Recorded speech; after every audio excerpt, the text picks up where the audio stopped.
Jadi gitu saudara ya. Nabiku Nabi Muhammad mengatakan wa innahu ilmu lis-sa'ah. Kedatangan Nabi Isa adalah benar-benar pertanda akan datangnya hari kiamat. Ternyata di dalam Matius 24 juga diceritakan seperti itu. Tanda-tanda datangnya Yesus adalah tanda-tanda kiamat. Sama. Nah sekarang di dalam Ibrani 9:28 begitu juga kemudian Kristus akan datang, sesudah itu ia akan datang menyatakan dirinya sekali lagi. Nah Paulus ini yang bahaya, kasihan kodong. Kamasian na kodong Paulus terdeteksi sekali kita nabi palsu. Nah, boleh saya menjawab Pak? sabar dulu saudara. Sebentar habis ini. Sabar. Kenapa Nabi Sabar. Paulus rupanya Bang Juma? Lah dia nabi palsu, udah keciduk nabi palsu bang. Berdasarkan ulangan 18 nomor 21 sampai 22 yang Anda baca barusan. Ketika ada seorang nabi terlalu berani berbicara tentang aku tapi tidak terbukti perkataannya itu, maka dia harus mati nabi itu. Makanya dia mati dipenggal. Kita buktikan tadi, satu aja kesimpulan yang saya ingin sampaikan. Nabi Muhammad mengatakan Nabi Isa alaihissalam akan datang yang kedua kalinya di akhir zaman sebagai pertanda datangnya hari kiamat. Di dalam ulangan Matius 24 nomor 27 sampai nomor 30, Yesus mengatakan tanda-tanda kedatanganku adalah tanda akhir zaman hari kiamat. Berarti Al-Quran dan ucapan Yesus itu selaras. Sekarang yang jadi masalah ini Paulus. Apa karena menurut Bang Juma Paulus itu menulis Injil? Bukan, dia mengaku bertemu dengan Yesus, tapi ternyata yang ditemui itu bukan Yesus. Gimana tadi dalilnya Bang? Matius 20, Ibrani 9 nomor 28. Yesus datang sekali lagi. Dia akan menyatakan diri sekali lagi. Kapan dia menyatakan diri sekali lagi itu? Di akhir zaman. Berarti Nabi Muhammad lebih betul. Nabi Isa akan datang sekali lagi di akhir zaman. Nah, Ibrani mengatakan Yesus akan datang menyatakan diri sekali lagi. Berarti kalau sekali lagi itu datangnya di hari kiamat, maka yang datang kepada Paulus ini bukan Yesus. Itu kan setelah kebangkitan. Lah, dalil Anda nggak baca. Dalil Anda nggak baca. Ibrani 9 nomor 28. Demikian pula Kristus hanya sekali saja mengorbankan dirinya untuk menanggung dosa banyak orang. Sesudah disalib, dia terangkat ke langit dan akan datang menyatakan diri sekali lagi. Aduh, susah kalau akal tidak sampai subuh pun Anda nggak akan paham. Berat memang, berat kawan, berat. Silakan Anda ngomong. Ini Rokap dikasih paham aja nggak? Silakan bicara Rokap. Apa yang mau kau sampaikan? Biar saya jelaskan dulu dalil yang dibacakan sama Bang Juma tadi. Jadi penjelasan itu memang betul, Kristus hanya satu kali saja mengorbankan dirinya. Artinya Yesus mati satu kali untuk selama-lamanya di kayu salib sebagai korban sempurna bagi dosa manusia. Jadi bukannya jadi Paulus nabi palsu, walaupun kedatangan Yesus cuma sekali.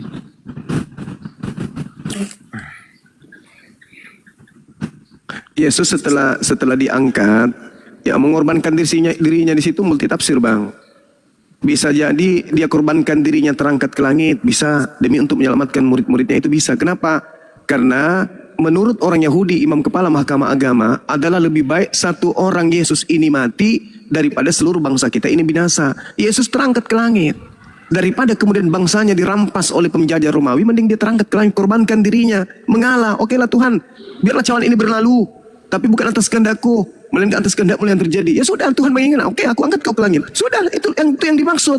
Bukan jadi tumbal. Tapi Anda memaknai tumbal, ya terserah Anda. Itu derita saudara. Nah sekarang permasalahannya, demikian pula Kristus hanya satu kali saja mengorbankan dirinya untuk menanggung dosa banyak orang. Sesudah itu, sesudah dia terangkat ke langit, maka sesudah itu dia akan menyatakan dirinya sekali lagi. Pada masa mana, pada saat kapan dia menyatakan dirinya sekali lagi itu? Anda menjawab, pada saat hari kiamat. Nah, itu kan cuma sekali lagi menyatakan diri. Tidak saya jawab di situ bang, pada akhir zaman. Oke. Matius. Sekarang pertanyaan saya, Yesus akan menyatakan diri sekali lagi itu kapan? Kalau tanda-tanda bang, Matius 24 ayat 30, mereka akan melihat anak manusia datang di atas awan-awan di langit dengan kuasa dan kemuliaan yang besar. Jadi itu sudah terjadi? Belum. Pertama Yesus datang sebagai hamba dan korban dosa. Namun yang kedua, ia datang sebagai raja dan hakim. Bukan mati Oke. Melainkan untuk Oke. ini.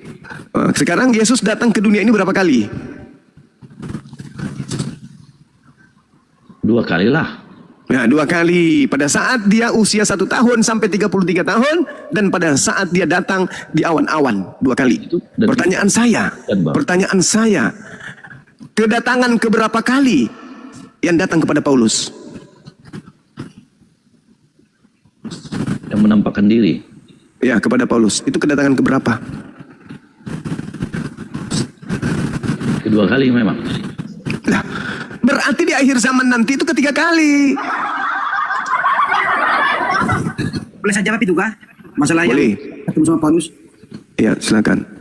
Yang ketemu Paulus di yang menuju perjalanan ke Damaskus itu kan berupa cahaya.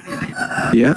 Berupa cahaya terang dari langit yang menyelimuti suara yang berkata, Saulus, Saulus, mengapa engkau menganiaya aku?" Itu kan bukan secara manusianya. Kata siapa, Bang? Karena apa yang dikatakan dalam apa itu kan dia datang kepada hari kiamat itu secara manusianya. Oke. Penuh dengan dagingnya semua. Dilihat banyak Oke. orang. Begitu, Pak. Itu penjelasan begitu. Oke. Nah, sekarang begini. Kalau Anda menjawab seperti itu, Bung. Pertanyaannya, adakah kemudian Yesus itu akan datang bukan sebagai manusia? Di mana dalilnya? Sedangkan malaikat berkata di dalam Kisah Para Rasul 1, Lukas 1, nomor 11, di situ dikatakan bahwa malaikat berkata, Yesus yang kau lihat terangkat ke langit akan datang sama seperti engkau melihat dia terangkat ke langit. Ketika dia terangkat ke langit, ya, dia dengan dagingnya, berarti datang kedua kalinya juga dengan dagingnya. Betul. Terus, yang datang kepada Paulus ada daging nggak? Enggak. Ya, berarti itu bukan Yesus. Kan berupa cahaya. Lah, yang berupa cahaya itu iblis. Lukas 18 nomor 10 kata Yesus, aku melihat iblis jatuh dari langit berupa cahaya. Lah. Ini Bang Zuma, Apa? nggak nyambung. Kok nggak nyambung pula? Apakah Saulus pernah menganiaya iblis? Apakah Paulus pernah menganiaya iblis? Gimana? Apakah Paulus pernah menganiaya iblis? Apakah iblis tidak bisa berpura-pura menjadi malaikat terang? Enggak, maksudnya pertanyaan saya, apakah Paulus pernah menganiaya iblis? Kapan Paulus menganiaya iblis? Ya, nggak pernah. Yang sebelum Paulus itu ke Damaskus sebelum dia bertobat, yang dia aniaya itu muridnya Yesus apa bukan? Pengajaran Yesus itu apa? Iya, muridnya Yesus. Ya itulah. Di situ abang kan tahu. Oh, jadi iblis tidak bisa berpura-pura. Kenapa? Iblis tidak bisa mengatakan akulah Yesus yang kau aniaya. Nggak bisa rupanya iblis mengatakan begitu. Kalau kita mengatakan begitu, nanti saya bisa balik lagi kepada Anda. Oh, kenapa? Kalau iblis kan berkuasa, Ya. jangan sampai yang ketemu sama Nabi Muhammad di gua kira iblis. Nah, sekarang pertanyaannya, adakah Yesus mengatakan waspadalah kepada penyesat yang datang kepadamu dengan memakai nama Nabi Muhammad? Ada nggak? Memakai Nabi Muhammad? Iya, ada nggak? Nggak ada. Nah, ada nggak kemudian Yesus mengatakan waspadalah kepada penyesat yang datang kepadamu dengan memakai namaku? Itu kan menceritakan tentang Nabi palsu. Ada nggak? Ya ada, tapi itu Nah, berarti penyesat itu, tunggu. Berarti penyesat itu ketika dia datang, dia mengaku siapa? yang menyebut. Ya betul. Menyebut apa? Menyebut namaku, menyebut nama Yesus. Nah, yang datang kepada Paulus mengaku dengan nama apa? Yesus. Ya udah, selesai. Oh, nggak bisa disimpulkan begitu. Loh. Oke, Iya. dengarkan saya. Anda kelihatannya cerdas. Dengarkan saya. Yohanes 16 nomor 7 nomor 8. Adalah benar jikalau aku pergi. Sebab kalau aku tidak pergi, maka penolong lain, penghibur itu tidak akan datang kepadamu. Pertanyaan saya, menurut Yesus ketika dia pergi, yang datang dirinya atau penghibur lain? Aku nggak ngerti. Nah, dalilnya udah jelas sekali kok. Adalah benar jikalau aku pergi. Sebab kalau aku tidak pergi, maka penghibur itu tidak akan datang. Penolong lain itu tidak akan datang. Pertanyaan saya, menurut Yesus, setelah dia pergi, yang datang dirinya atau seorang penolong lain? Kemungkinan penolong lain. Nah, yang datang kepada Paulus siapa? Ya mungkin berupa Yesus. Berupa kuasanya dia. Kan dia kan Nah, berkuasa. Kan yang datang penolong lain, tapi yang datang kepada Paulus mengaku Yesus. Ini Paulus tidak lulus belajar naskah. Dia nggak pelajari skenario film. Bang Juma, Ya, gimana? menurut Bang Juma, Yesus turun pertama saat kapan? Pada saat dia datang di tengah Bani Israel sebagai Nabi Rasul mengajarkan hikmat Injil kepada Bani Israel. Itu kedatangan yang pertama. Lalu terancam dibunuh oleh umatnya. Tuhan pencipta yang mengutusnya menyelamatkannya dengan mengangkatnya ke langit. Untuk Itu. datang kedua kalinya lagi sebagai hakim terhadap mereka yang telah menyelewengkan ajarannya. Oke, berarti yang kedua turunnya berarti setelah kenaikan, setelah Iya, dia memang. bangkit, setelah dia naik ke surga. Iya, Pas, betul. pas itu bang. Yang kedua berarti turun setelah dihitung dari setelah dia naik ke surga, Yesus naik ke surga. Ya, terangkat ke langit nih ceritanya nih. Ya, Oke, nah kapan dia turun kembali? yang kedua kali Iya. dijelaskan kapan, tapi ada tanda-tandanya. Apa tanda-tandanya? Itu yang saya bacakan tadi dalilnya. Nah, sekarang yang datang kepada Paulus itu ada nggak tanda-tanda yang Anda baca tadi itu? Itu kan tidak dihitung turun, walaupun menampakkan diri. Jadi Gimana Anda sih? menganggapnya apa itu? Kan kita berbicara turun itu dari surga. Ya sekarang, Yang dijanjikan itu dia turun yang kedua setelah dari surga, setelah dia naik iya, ke surga. sekarang yang datang kepada Paulus itu, Paulus di mana pada saat itu? Di bumi atau di surga Paulusnya? Ya di bumi lah. Berarti Yesusnya kemana? Sampai dia bisa ketemu. Ya kan itu belum naik ke surga. Gimana kita mau bicara turun? Bagaimana ceritanya? Paulus mengaku melihat Yesus di tahun 50-an, Bapak. Di mana ditulis? Pastinya tahun ke-50. Galatia itu ditulis tahun berapa ya rupanya? Galatia. Iya.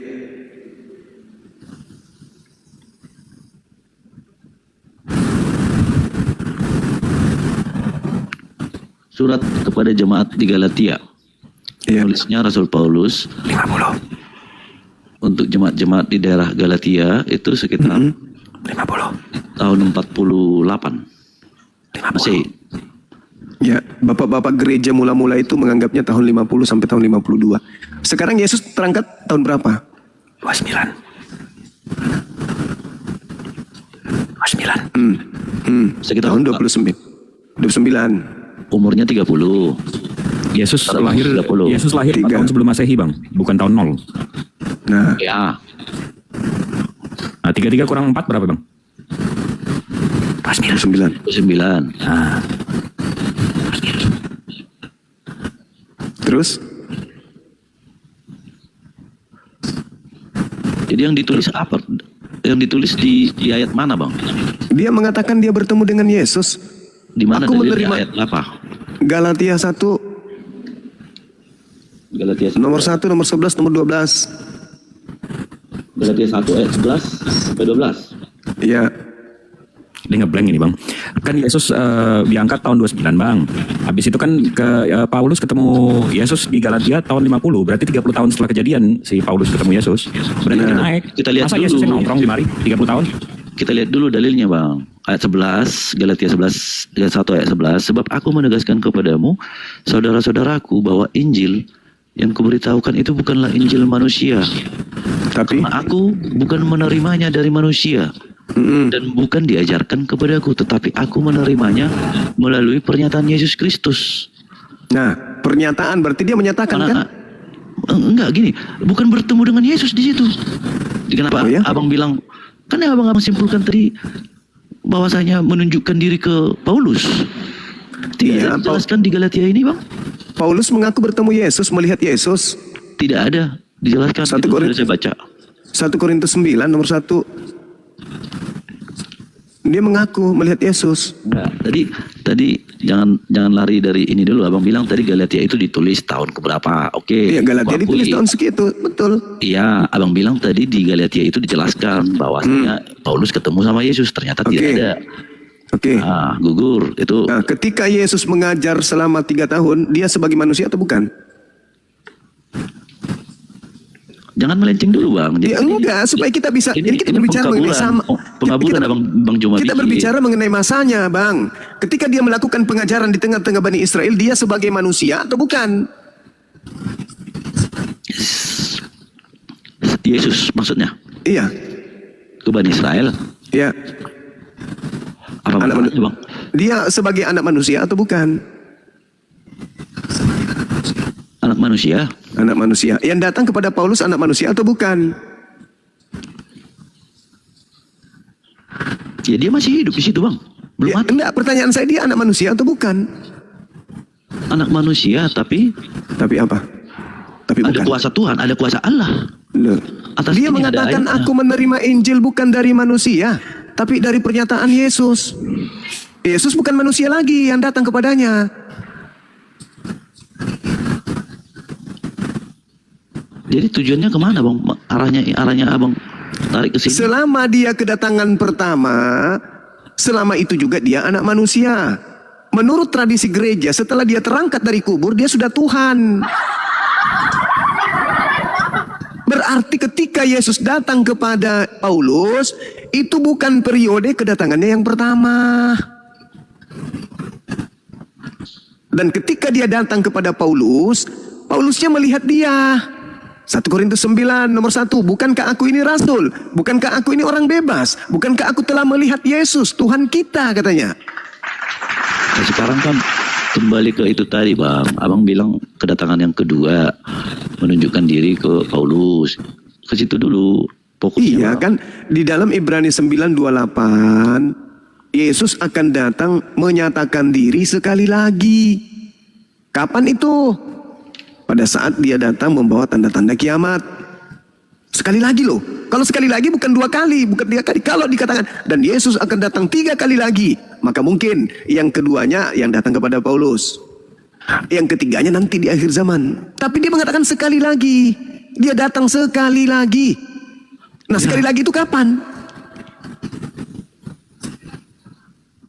Ya sama seperti Nabi Isa bang. Nggak jelas juga kapan. Ya, Astagfirullahaladzim. kalau udah dijelaskan udah. Nah pertanyaannya, apakah sekali lagi menyatakan diri itu sudah atau belum? Belum. Nah, kan sudah jelas belum.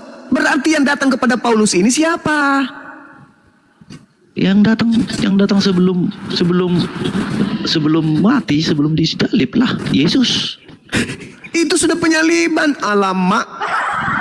Itu astagfirullahaladzim. Itu sudah Yesus sudah terangkat ke langit. Puluhan tahun setelahnya Paulus mengaku bertemu ketika dia menuju ke Damsyik. Murid-murid Yesus dianiaya Paulus itu setelah Yesus tak ada di bumi. Setelah dia terangkat ke langit. Tiba-tiba menuju ke Damsyik, dia mengaku bertemu dengan sosok cahaya, mengaku Yesus. Berarti dia menyatakan diri. Entah itu iblis, entah itu Yesus. Tapi kalau Yesus ternyata sisa 1 kali lagi menyatakan diri. Pada saat apa? EGP kapannya? Tapi belum terjadi. Nah, kalau begitu siapa yang menyatakan? Dalil abang juga tadi salah abangku, abang Juma. Yang mana? Yang mana yang salah? Galatia 1 ayat 11 ayat sampai 12 itu. Apa yang dikatakannya di sana? Tidak ada dijelaskan di situ, di Damsyik. Dalil mana lagi? Kisah para Rasul 9. Alamak, ketika dia ke Damsyik, di situ dia ceritakan, di Galatia 5 juga ada. Dia bertemu dengan sosok mengaku, siapakah engkau Tuhan? Tiba-tiba dia mendengarkan cahaya, lalu dia melihat cahaya dan berkata, siapakah engkau Tuhan? Akulah Yesus yang kau aniaya. Kisah para Rasul 9 ayat berapa? Siapa itu yang mengaku Yesus itu siapa? Kisah para Itu loh. Rasul 9 ayat. Ayat kelima. Mulai dari ayat ketiga bisa Anda baca. Itu siapa yang menyatakan diri itu? Kepada Paulus itu siapa? Kisah para Rasul 9 ayat 5. Jawab Saulus, siapakah engkau Tuhan? Katanya, akulah Yesus yang kau aniaya itu. Nah itu siapa yang menyatakan diri kepada Paulus ini siapa? Yesus. Lah katanya menyatakan diri sisa sekali aja lagi. Nanti di akhir zaman belum terjadi. Berarti yang menyatakan diri kepada Paulus akulah Yesus itu siapa? Yesus mengatakan waspadalah kepada iblis yang datang kepadamu memakai namaku dan berkata akulah Kristus. Berarti ada iblis datang memakai nama Yesus. Sosok yang datang kepada Paulus ini mengaku memakai nama siapa? Akulah Yesus yang kau aniaya. Sementara Yesus dikatakan sisa sekali lagi menyatakan diri di bumi ini. Kapan? Sudah terjadi? Belum. Berarti yang datang kepada Paulus ini si palsu. Yesus palsu, sang penyesat. Dia memakai nama Yesus. Kata Yesus dalam Matius 24 nomor 4 nomor 5. Guru, apa tanda kedatanganmu? Nomor 3. Apa kata Yesus? Waspadalah agar kalian jangan disesatkan. Sebab akan datang banyak penyesat dengan memakai namaku dan berkata, akulah Yesus. Dan berkata, akulah Kristus. Mereka akan menyesatkan banyak orang. Nah, terjadi nggak? Benar nggak ada orang mengaku Yesus datang setelah Yesus terangkat ke langit? Betul. Di mana itu? Ketika datang kepada Paulus. Dari mana Bang Juru Nah. tahu bahwasanya ini setelah Yesus meninggal, setelah Yesus mati? Sekarang penganiayaan terjadi terhadap muridnya itu kapan? Setelah pada saat Yesus bersama dengan muridnya atau pada saat muridnya sudah ditinggalkan? Ya, ada sebelum mati, ada setelah ditinggalkan. Nggak ada murid-murid teraniaya pada saat Yesus masih hidup. Ada. Di mana tertulis? Malah murid Yesus yang memotong kuping orang-orang Roma. Malah Yesus ngamuk-ngamuk di pelataran bait suci. Di mana murid Yesus dianiaya pada saat dia bersama dengan muridnya? Di mana? Kayak dek nara kepeng.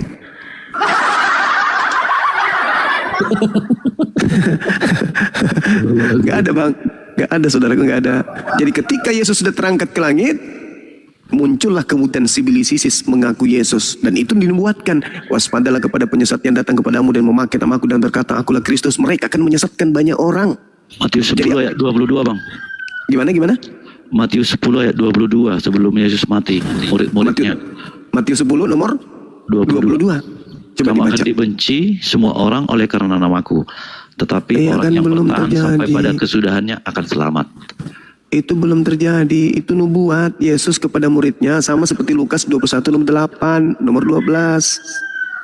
Waspadalah agar jangan kamu disesatkan, sebab akan datang banyak orang memakai namaku dan berkata akulah dia. Saatnya sudah dekat, jangan kamu percaya, jangan kau ikuti mereka. Namun sebelum itu terjadi, kamu lebih dulu teraniaya, ditangkap, dizolimi, dimasukkan ke rumah-rumah, di penjara, ke rumah-rumah ibadah, dan dihadapkan kepada raja-raja dan seterusnya. Lukas Itu 10 ayat 3 nubuat. Bang. Lukas 10 ayat 3. Sama bang, sama. Pergilah sesungguhnya aku mengutus kamu seperti anak domba ke tengah-tengah serigala. Iya, tapi itu tidak ada penganiayaan di situ, saudaraku. Tidak ada murid Yesus dianiaya pada saat Yesus masih bersama dengan Yesus. Gak ada. Lukas 10 itu tidak berbicara tentang itu. Pergilah, sesungguhnya aku mengutus kamu seperti anak domba di tengah-tengah serigala. Tapi tidak ada penganiayaan terjadi kepada murid Yesus, itu nggak ada. Tapi sudah ada penolakan, pengancaman. Iya, kalau dan itu dibenci, betul, Bang. tapi bukan penganiayaan. Yang dimaksud di sini ketika dia ke Damsyik, Paulus tujuannya untuk menganiaya. Paulus sendiri yang mengatakan itu, bahwa aku senantiasa selalu menganiaya murid-murid Tuhan, baik laki maupun perempuan, aku masukkan ke rumah-rumah ibadah, bla bla bla bla dan seterusnya. Itu terjadi setelah Yesus tak ada di bumi. Maka setelah dia menganiaya murid Yesus, iblisnya datang memanfaatkan situasi. Karena Yesus sudah menubuatkan itu. Waspadalah kepada penyesat yang datang kepada kalian memakai namaku. Jadi ketika ada orang berkata ada Mesias di padang gurun, ada Mesias dalam bilik, jangan kamu percaya. Sebab Kristus palsu. Apa maksudnya itu? Yesus palsu akan datang melakukan tanda dahsyat dan mukjizat-mukjizat sekiranya mungkin menyesatkan murid pilihan juga. Itu maksudnya. Kristus palsu artinya Yesus palsu datang. Nah, itulah yang datang kepada Paulus. Orang banyak yang disesatkan itulah Kristen. Makanya di Matius 7 nomor 22-23 Yesus mengatakan pada hari terakhir nanti banyak orang memanggil aku Tuhan, Tuhan, Tuhan. Bukankah kami bernubuat, mengusir setan, bermujizat pakai namamu? Pada saat itulah aku Yesus akan berterus terang kepada mereka. Enyahlah daripadaku. Aku tidak mengenal kalian. Kalian semua adalah pembuat kejahatan. Pengikut Pauluslah yang memanggil Yesus Tuhan. Pengikut Pauluslah yang bernubuat, mengusir setan, bermujizat pakai nama Yesus. Artinya pengikut Pauluslah yang akan diusir oleh Yesus dengan mengatakan enyahlah daripadaku. Aku tidak mengenal kalian. Kalian semua adalah pembuat kejahatan. Itu dalil, Bung. Siapa yang memanggil Yesus Tuhan? Islam, Kristen. Siapa yang bermujizat pakai nama Yesus? Islam atau Kristen? Itulah mereka yang akan diusir. Jadi yang datang kepada Paulus itu bukan Yesus. Karena di dalam Ibrani 9 nomor 28 dikatakan Yesus akan datang menyatakan diri sekali lagi. Itulah yang diterangkan Al-Quran tadi. Itulah yang diterangkan Yesus tadi di Matius 24 nomor 27, 28, 29, 30. bahwa dia akan datang sekali lagi dalam bentuk manusia dengan membawa tanda-tanda yang tadi. Apa itu? Matahari menjadi gelap, bulan tak bercahaya, bintang-bintang berjatuhan, kuasa langit berguncang, akan nampak manusia di tengah-tengah langit, anak manusia Yesus di tengah langit, semua manusia di bumi akan meratap dan seluruh manusia di bumi akan melihatnya. Seluruh manusia akan melihatnya. Apakah itu sudah terjadi? Belum. Berarti yang datang kepada Paulus itu siapa? Dan Yesus mengatakan, aku akan datang dalam bentuk anak manusia. Malaikat juga mengatakan bahwa Yesus akan datang dalam bentuk manusia. Yang datang kepada Paulus dalam bentuk cahaya. Ya bukan Yesus.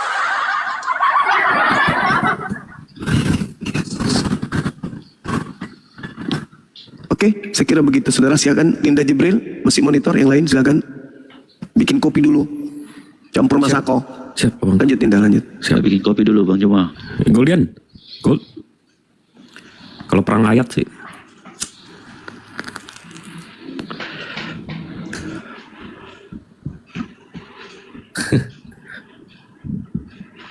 Gimana? Bang kopi, sepertinya Bang kopi rokap, kopinya kurang kental. Nanti bisa dikirim Bang. Entah apa. Abang posisi di mana? Sumatera Utara Bang. Medan.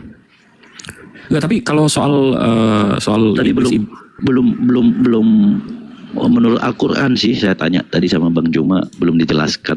Enggak, tapi tadi lucu Menurut sisi abang soal ini. Al-Quran. Soal abang bilang soal ini Bang, soal nabi terakhir. Iya Bang. Ini contoh ya. Kita contoh aja nih. Saya anak terakhir. Saya anak bontot. Saya anak bungsu. Abang anak kedua atau abang saya. Kalau saya meninggal, abang jadi anak bontot nggak? Bukan.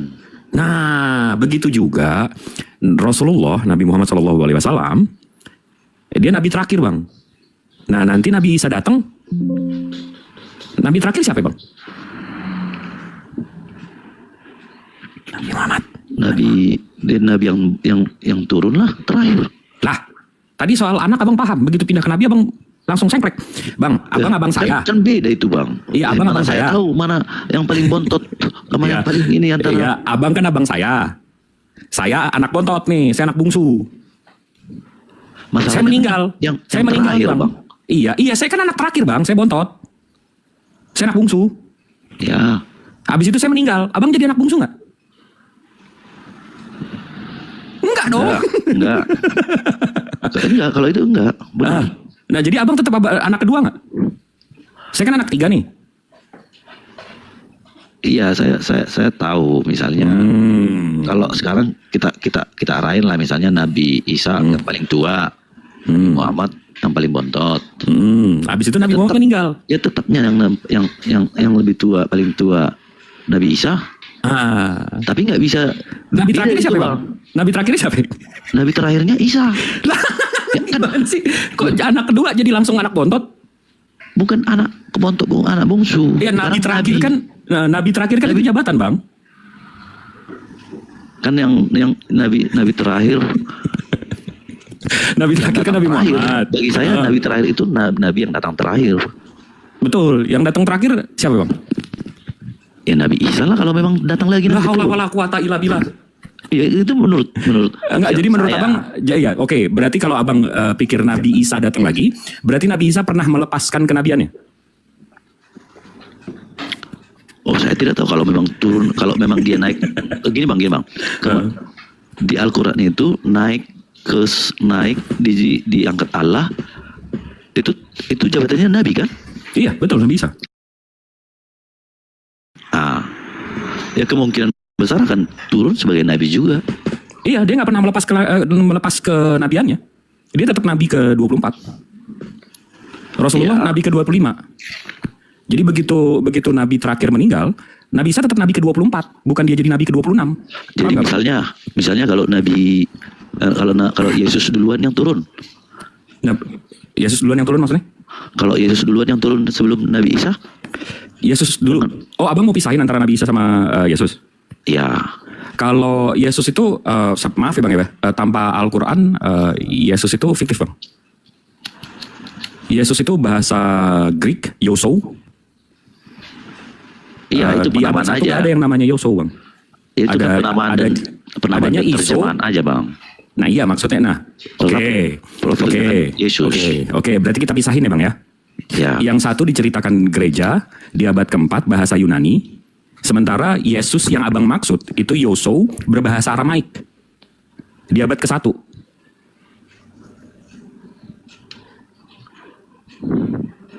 Abang Ya, paham? kalau ngerti, tahu-tahu paham. Nah, Kak abang mengimani Bible abang, itu sama aja saya mengimani Al-Quran yang keluar di abad 11 dengan bahasa Mandarin, Bang. Karena Nabi Nabi Muhammadnya Isa? berbahasa Arab. Nabi Isa tahun berapa rupanya, Bang? Nabi Isa abad 1 mestinya. Di mana dalilnya? Ada ceritanya, keyahudian.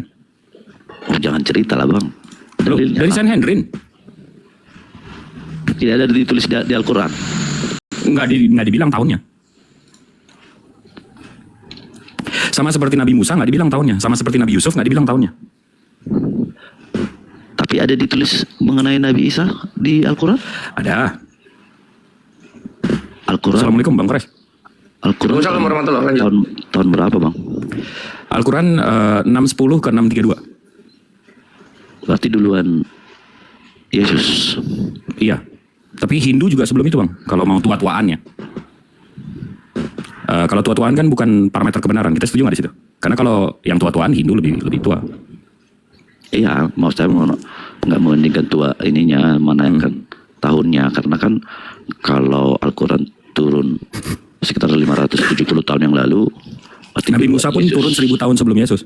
1600-an, ya. Iya. Tapi ya itu tadi Hindu 6000 tahun sebelum itu. Kalau tua-tuaan bukan jadi parameter kebenaran, betul nggak? Iya, kalau Nabi Isa, nah, kalau Yesus turun duluan, anggaplah, ya, apakah dengan Islam akan mengimani juga nanti kalau Yesus turun duluan? Yesus dalam bentuk apa Bang? Kami diceritakan Nabi Isa itu akan datang untuk meluruskan ajarannya Bang, tauhid. Ajaran agama-agama sebelum ini, tauhid Bang, la ilaha illallah. Abang coba abang baca kitab abang dari kitab Kejadian sampai kecelakaan. Dari Nabi Musa itu nggak pernah ngajarin Tuhan tiga. Oke, Bang, maksud saya gini. Apa itu? Kalau kami di Kristen itu oke lah, dulu sebelum Yesus ada perjanjian lama. Nah, siapa yang bilang perjanjian lama Bang? Yahudinya bilang itu bukan perjanjian lama, itu masih kitab mereka berlaku sampai sekarang. Ya sama Bang, itu perjanjian lama juga, kitab Yahudi. Iya, menurut Oke. kekristenan kan, menurut Yahudi enggak, itu masih kitab mereka sampai sekarang masih berlaku. Berlaku, dan sebagai iman kami juga perjanjian lama, perjanjian baru. Oke. Di perjanjian baru juga kami imani setelah Yesus Kristus. Nah, yang jadi pertanyaan saya, kenapa Nabi Alkitab yang diturunkan sama Nabi Isa, Nabi Alkitab tidak. nggak diturunkan terhadap Nabi Isa Bang. bukan Bang, Taurat sama Injil itu? Bukan, Nabi Isa itu menerima wahyu bernama Injil, kitab bernama Injil. Injil itu dalam bahasa Arab, itu namanya Anjalu, penerang. Itu Kalau yang tertulis. abang punya itu kan kabar baik. Iya, Injil yang diturunkan lewat Nabi Isa itu tertulis seperti Al-Quran. Enggak tertulis. Nggak tertulis. Tapi ada yang mengatakan tadi. Oke. Tertulis. Ini iman kita berbeda di sini Bang. Sekarang saya tanya sama abang. Saya kasih abang satu kitab. Tulisannya Al-Quran menurut Bang Zuma. Saya tanya menurut abang, apakah itu Al-Quran Bang? Al-Quran. Loh, Al-Quran menurut Bang Zuma. Ini kitabnya namanya Al-Quran menurut Bang Zuma. Apakah itu Ya. Al-Quran? Oh bukan. Nah, bukan. Karena Al-Quran asli, nggak bisa dirubah. Sama seperti Gospel abang. Sekarang kan Injil abang menurut Matius. Injil menurut Lukas. Injil menurut... Bukan Injil dong. Betul nggak? Ya kalau itu kan karena ditulis, Pak. Abang udah lempeng tadi soal Al-Quran, sekarang soal Injil bekok lagi. Oh enggak. Saya akui itu memang arahnya kan itu ditulis Paulus, ditulis oleh Yesus. Sekarang kalau kita berbicara Al-Quran, Al-Quran juga bukan ditulis, ada penulisnya kan, walaupun itu asli. Al-Quran dituliskan oleh Zaid bin Sabit dan 65 sahabat dan diverifikasi oleh Rasulullah langsung waktu Rasulullahnya masih hidup. Dibacakan ulang, Bang. Ya kan tetap ditulis seperti Paulus. Iya. Bukan beda Bang. Rasulullahnya mendiktekan. Abang paham nggak mendiktekan? Iya, kita juga kan kalau berbicara seperti itu, Bang. Nah, Saksi- kapan saksinya- Yesus mendiktekan Bible, Bang? Atau Gospel?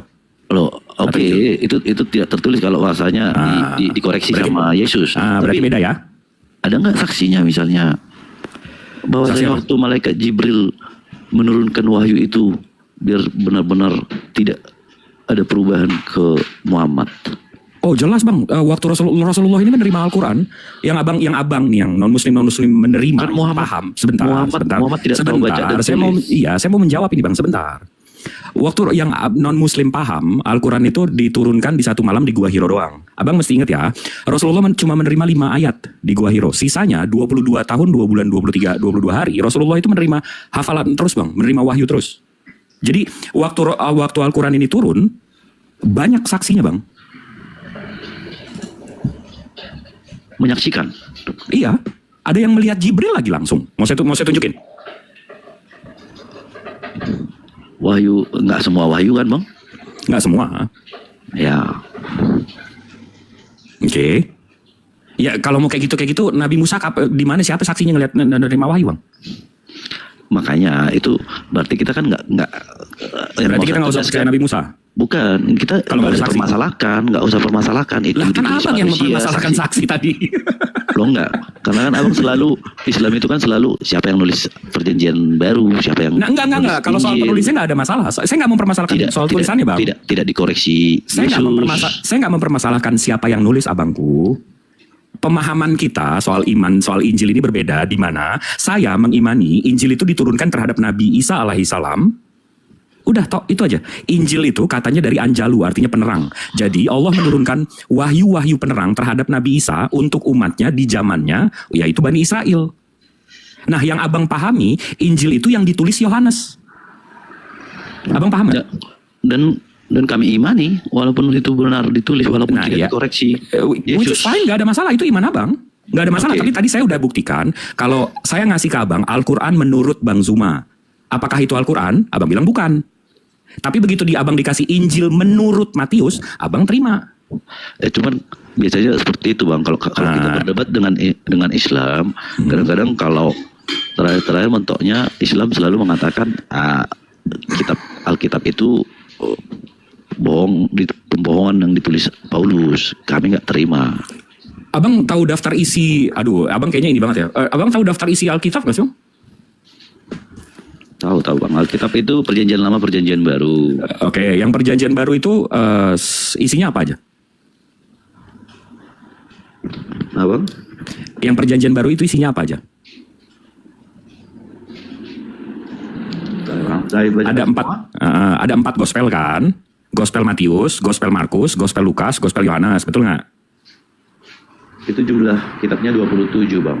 Iya, tapi gospelnya, Injilnya itu cuma 4 bang. Matius, Markus, Lukas, Yohanes. Injil itu 4. Sisanya kan surat Paulus bang. Kisah para Rasul itu kisah para Rasul. Para rasul. Surat Paulus kepada jemaat di Roma, surat Paulus yang Korintus ada 2, Galatia, Efesus, Filipi, Kolose, Tesalonika, Timotius, Titus, Filemon, Ibrani, Yakobus. Itu kan surat-surat Paulus semua. Ya. Jadi abang paham nggak? Perjanjian baru abang 4 Injil, sisanya kan surat-surat. Jadi Paulus pun nggak nulis Injil bang. Betul. Ya sudah.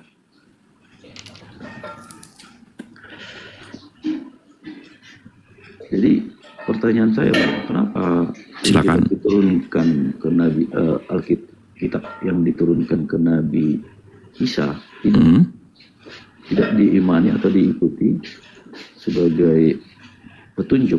Saya mengimani Injil itu diturunkan terhadap Nabi Isa bang. Isinya? La ilaha illallah. Tidak Tuhan selain Allah, selain Bapaknya Yesus, selain Nabi Isa. Ya itu, la ilaha illallah, tidak ada Tuhan selain Allah. Rasulullah aja la ilaha illallah 13 tahun bang. Yesus kan baru 3 tahun. Nabi-nabi sebelumnya itu juga ngajarin tauhid kan bang. Coba abang kasih tahu saya deh, kapan Nabi Musa kita nyuruh kita nyembah Tuhan yang 3 in 1 bang? Gak ada. Nabi-nabi sebelum Nabi Isa ngajarin tauhid semua bang. La ilaha illallah. Tidak Tuhan selain Allah.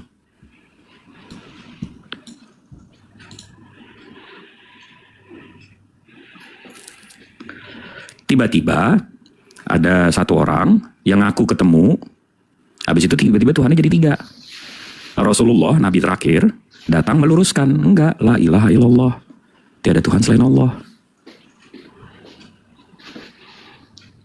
Jadi sebelum meninggal Nabi Muhammad, Bang, Nabi Muhammad itu sakit kan, Bang? Sakit, betul.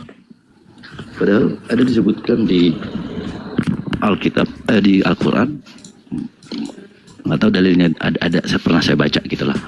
Bahwasanya semua nabinya akan dilindungi sama Tuhan, sama Allah. Oh, oke. Jadi Nabi kan manusia, Bang, boleh sakit dong, boleh meninggal dong. Semua yang gimana itu, Bang? Semua Nabi kan manusia, Bang. Semua yang hidup pasti mati. Jadi maksud Abang mau menabrakan Allah selalu melindungi nabinya, habis itu nabinya nggak boleh meninggal gitu. Nggak gitu dong. Oh, bisa aja sakit gitu ya. Harus Bang. Saya mau ke surga harus meninggal, Bang. Semua yang hidup pasti mati. Ibu, kalau di ajaran Abang, ibu Tuhan Abang aja mati kan? Semua yang hidup pasti mati.